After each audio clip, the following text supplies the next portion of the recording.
सबसे पहले आप सभी का जानकारी दी T20 क्रिकेट टूर्नामेंट के जो आज का बैठक रखा गया है, जिसमें प्रेस कॉन्फ्रेंस हम लोग कर रहे हैं। इसमें आप सभी का बहुत बहुत स्वागत है, जो आप लोग अपना कीमती समय निकाल कर यहाँ पे आए। हम आज की मेन बैठक है, 8 जो संभावित टीमें हम लोग सिलेक्शन किए हैं, उनकी घोषणा आज करना है। जिसकी मतलब कौन कौन सी टीमें खेल रही है, कौन कौन कहाँ कहाँ की टीमें हैं, उसके बारे में हम लोग आज बताने वाले हैं। और बाकी जो भी कुछ जानकारी है वो भी हमारे जैसे लिटिल गुरु सर है और मैच रेफरी कमेंटेटर या क्या बोलते हैं चंदन पांडे जी हैं, तो इनके द्वारा आप लोग को बताया जाएगा। श्याम जी, जो है आप मैच काफ़ी सालों से करा रहे हैं, क्या उद्देश्य रहता है आपका? मैच कराने का कोई उद्देश्य ऐसा नहीं है कि हमें कुछ इससे चाहिए। मेरा कहना क्रिकेट से बहुत ज़्यादा लगाव है मेरा, पहले से हम लोग कुछ खेले हुए हैं और 2014 से हम लोग शुरुआत की है, तो हम लोग भी नहीं सोचते कि इतना आगे टूर्नामेंट को लेकर के जाएंगे। लेकिन लोगों का प्यार है, दर्शकों का सहयोग है, दर्शकों का सपोर्ट है, जितने भी मेंबर हम लोग से जुड़े हुए हैं पर्दे के आगे और पर्दे के पीछे, मतलब सैकड़ों लोगों का योगदान है। इसके कारण टूर्नामेंट यहाँ तक आज पहुँची है, जो हम लोग 9वें सीजन में जा रहे हैं। बारिश का मौसम है, इसको कैसे? बारिश का मौसम, बरसात का सीज़न चल रहा है तो बारिश तो होगी ही, लेकिन हम लोग का जो टूर्नामेंट का टाइमिंग है वो दिसंबर में होती है। दिसंबर लास्ट वीक में होती है, जो जनवरी फर्स्ट वीक से पहले या फर्स्ट वीक में समाप्त हो जाती है। तो उस समय ऐसा बारिश का कोई संभावना नहीं रहता है। चुनाव लड़ने का आगे ऐसा कुछ नहीं है, ऐसा चुनाव लड़ने के लिए हमारे ऐसा कुछ उद्देश्य नहीं है। भाग लेंगे टूर्नामेंट हमारा जैसे नॉकआउट टूर्नामेंट होता है, जिसमें 8 टीमें भाग लेती है। शुरू से ही हम लोग 8 टीम का ही टूर्नामेंट कराते आ रहे हैं। कितने स्टेट के लोग यहाँ पे आएंगे या सिर्फ डिस्ट्रिक्ट लेवल? ऑल इंडिया के प्लेयर होंगे। टीमें तो डिस्ट्रिक्ट लेवल की है, जो बंगाल, बिहार और यूपी की टीमें शामिल है इस बार। तो उसमें नए पुराने भी हैं। इस बार 5 टीमें नहीं हैं, 3 टीमें पुरानी हैं। पिछला विजेता टीम है और बाकी 2 टीम है, और उसके बाद 5 टीमें पूरी तरह से नहीं है इसमें इस बार। इस बार जो इनाम की राशि क्या है, पिछले बार से मैं या ज़्यादा थोड़ा सा बढ़ा हुआ है, 2,25,000 विनर के लिए और 1,11,000 आपका रनर के लिए है। इनका किस क्या होगा? एंट्री फी कोई नहीं होता हमारे यहाँ। हमारे यहाँ कि बिना एंट्री फी का ही निःशुल्क जी निःशुल्क होता है। अब मैच रेफरी चंदन पांडे जी, हम चाहेंगे कि जो टीम है उस बारे में जानकारी दे दी जाए। कौन कौन सी टीमें हैं उसके बारे में जानकारी दीजिए। टीमें जो हैं इस साल हम लोग सिलेक्शन किए हैं 8 टीम, जो जानकी आनंदी के 9वें सीजन में खेलने आएंगी।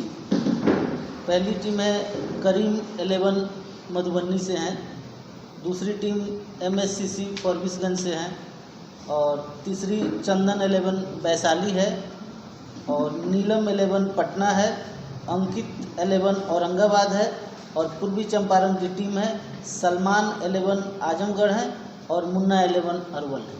यही 8 टीमें हैं जो इस साल जानकी आनंदी के 9वें सीजन में अपना परफॉर्मेंस करने के लिए आएंगे। लिटिल गुरु जी, जब भी मैच का नाम आता है तो आपका नाम सबसे पहले आता है हमेशा, कि कहीं भी जिला में या किसी आसपास जिला में होता है, आपका भूमिका उसमें काफ़ी होती है, या इसमें किस तरह से भूमिका होती है आपकी? एज ए कमेंटेटर तो मैं रहता हूं, लेकिन बहुत जगह कमेंट्री करने का अवसर मिला। लेकिन जानकी आनंदी क्रिकेट टूर्नामेंट सिर्फ मेरे लिए क्रिकेट टूर्नामेंट ही नहीं है, ये मेरे साथ साथ यहाँ के हज़ारों लोगों के लिए एक उत्सव की तरह है। एक हफ्ते उत्सव का माहौल रहता है, और इस बार 21 दिसंबर से 28 दिसंबर तक उत्सव का माहौल रहेगा। हम लोगों को लगता है कि हमारे घर का टूर्नामेंट है, तो हम लोग जी जान से लगे रहते हैं इस टूर्नामेंट को उस ऊंचाई तक पहुंचाने के लिए जिसके लिए ये वांछित है। और जैसा कि आप जानते हैं कि अब जानकी आनंदी क्रिकेट टूर्नामेंट जिले और बिहार की सीमाओं को तोड़ करके देश के कोने कोने तक पहुँच गई है इसकी ख्याति। तो इस बार आपको पूरब से लेकर के दक्षिण तक, उत्तर से लेकर दक्षिण तक, पूरब से पश्चिम तक के सारे बड़े टेनिस बॉल के क्रिकेट सितारे खेलते हुए दिखाई देंगे आपको। अंकित कल्की से लेकर के कृष्णा सतपुते, सरोज प्रमाणिक, जगत सरकार जैसे खिलाड़ी देखते हुए दिखाई देंगे। सरफराज बाहुबली जैसे खिलाड़ी खेलते हुए दिखाई देंगे, जो कि ISPL यहाँ से खेल के गए हैं, बिहार के एकमात्र खिलाड़ी हैं अभी तक। और बहुत बहुत बड़े बड़े नाम, सबका नाम ले पाना संभव नहीं है। तो ये कमाया है जानकी आनंदी क्रिकेट टूर्नामेंट ने, और नो डाउट बिहार का टॉप टूर्नामेंट कहा जाए तो उसमें कोई दो राय नहीं है। और हम लोग चाहते हैं कि जानकी आनंदी क्रिकेट टूर्नामेंट आने वाले समय में इसी उड़ान के साथ आगे बढ़ता रहे। सर, बिहार का वर्ल्ड कप कहा जा रहा है जानकी आनंदी क्रिकेट टूर्नामेंट, क्या ऐसी सुविधा है कि प्लेयर को दे रहे हैं, दर्शकों के लिए इनाम भी रखते हैं, इसका क्या कहना है? देखिए, सबसे पहले तो खिलाड़ी डिसाइड करते हैं कि, क्योंकि जो खिलाड़ी खेलने आते हैं दूर से, तो वो क्योंकि अलग अलग स्टेट में भी जाते हैं खेलने के लिए, तो वो बताते हैं कि जो क्रिकेट टूर्नामेंट हो रहा है उसका स्तर क्या है। जानकी आनंदी क्रिकेट टूर्नामेंट में ये इस क्षेत्र का और बिहार का अगर कहा जाए एकमात्र ऐसा टूर्नामेंट है जो एंट्री फीस नहीं लेता, फ्री ड्रेस देता है, खाना पीना फ्री है, और यहाँ तक कि ज़रूरत पड़ने पर ट्रेवलिंग चार्ज भी सर ने कई बार दिया है, मैंने देखा है। तो इस तरह से आप देख सकते हैं वेल मेंटेन क्रिकेट टूर्नामेंट है। टीमें जो भी आती हैं, जो भी खिलाड़ी आते हैं वो दूर दूर से खेलने के लिए, वो खेलने के बाद बहुत सारे टूर्नामेंट में होता है कि आप खेलने के लिए गए, वहाँ पर आपने खेला और फिर आपने गाड़ी उठाई और आप लोग निकल गए।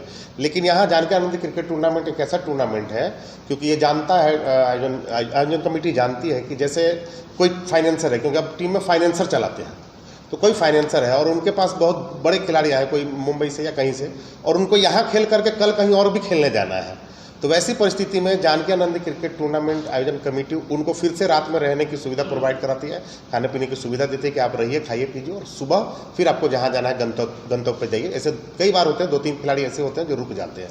सेशन 1 से लेकर 8 तक बड़ी चर्चा रही और सेशन 9 शुरू होने वाला है, इसमें क्या कुछ और इम्प्रूव करने वाले हैं? सर, मेरी जो जानकारी में है कि हम इस बार जो 8 टीमें हुआ करती होती ही हैं, पिछले जो 8 टीमें थी उसमें 5 टीमें नई हो गई हैं इस बार। जैसा कि 5 जो नई टीमें बढ़ी हैं, मैं बता दूं एक बार फिर से आपको, जिसमें करीम 11 मधुबनी, MSCC फॉरबिसगंज, चंदन 11 महुआ वैशाली है, और सलमान 11 आजमगढ़ और मुन्ना 11 अरवल। तो ये जो 5 टीमें खेल रही हैं, इसमें आपको देश के बड़े बड़े टेनिस खिलाड़ी खेलते हुए दिखाई देंगे। जैसे सारे मीडिया बंधु को, आप लोग को तो मालूम ही है कि जानकी आनंदी 9वें सीजन में इस साल प्रवेश कर चुकी है। टोटल 8 टीमों की घोषणा आपको हो चुकी है। अब इसमें हम कुछ बता रहे हैं आपको कि इसमें हमारे 2014 से जब हम लोग टूर्नामेंट शुरू किए और यहाँ तक पहुँचे हैं, तो हर साल कुछ नया करते आ रहे हैं हम लोग। इसमें 8 टीमें जो हैं ऑल इंडिया ओवर, आप कहीं से भी कोई प्लेयर खेल सकता है, इसमें कोई रिस्ट्रिक्शन नहीं है हमारे। अब इसमें आयोजक श्याम जायसवाल के अलावा इसकी सारी व्यवस्था दिलीप जायसवाल जी करते हैं, और मुख्य संरक्षक की भूमिका विजय कुमार मुखिया जी बेदीवन मधुबन के, उनके देखरेख में होता है। मीडिया पार्टनर इसमें हैं बिहार उदय न्यूज़ और राहुल ब्लॉग मास्टर राहुल जी, और आप लोग हम लोग भी, मतलब आप हमारे जो कमेंटेटर पैनल जो हैं उसमें 3 कमेंटेटर रहेंगे, लिटिल गुरु सरफराज जी और संजय जी, और एम्पायर की इस साल भूमिका में रहेंगे चुन्नू सिंह, राजू जायसवाल और कुणाल रंजन जी। मैच रेफरी तो मैं चंदन कुमार पांडे हूँ। स्कोरर की भूमिका में इस साल ऋषभ भास्कर और संजय पांडे रहेंगे। ये पूरा टूर्नामेंट किस चैनल पर लाइव आएगा? ये पूरा टूर्नामेंट हमारे जे इंटरनेशनल स्कूल के यूट्यूब चैनल पे आएगा, साथ ही भी और साथ में ADS स्पोर्ट्स वाले के भी चैनल पे आएगा। ये हमारा घोषण किया जाएगा। इस साल 21 दिसंबर से जानकी आनंदी का पहला मैच शुरू होगा और 28 दिसंबर को फाइनल हो जाएगा। संडे टू संडे होता है। 21 दिसंबर से शुरू होकर के 28 दिसंबर तक मैच चलेगी। और कौन सी टीमें कब किससे खेलेगी, हम लोग टूर्नामेंट के 1 महीना पहले अनाउंस करते हैं। अनाउंस करेंगे। टूर्नामेंट का और कोई रूल वगैरह है क्या? कोई रूल नहीं है, 20 ओवर का गेम होता है और ओपन टूर्नामेंट है। इसमें यही है कि ग्राउंड में किसी तरह की अभद्रता नहीं होनी चाहिए। बाकी ICC के रूल के हिसाब से मैच होगा। सारे इंटरनेशनल नियम लागू हैं, सारे वही रूल हैं।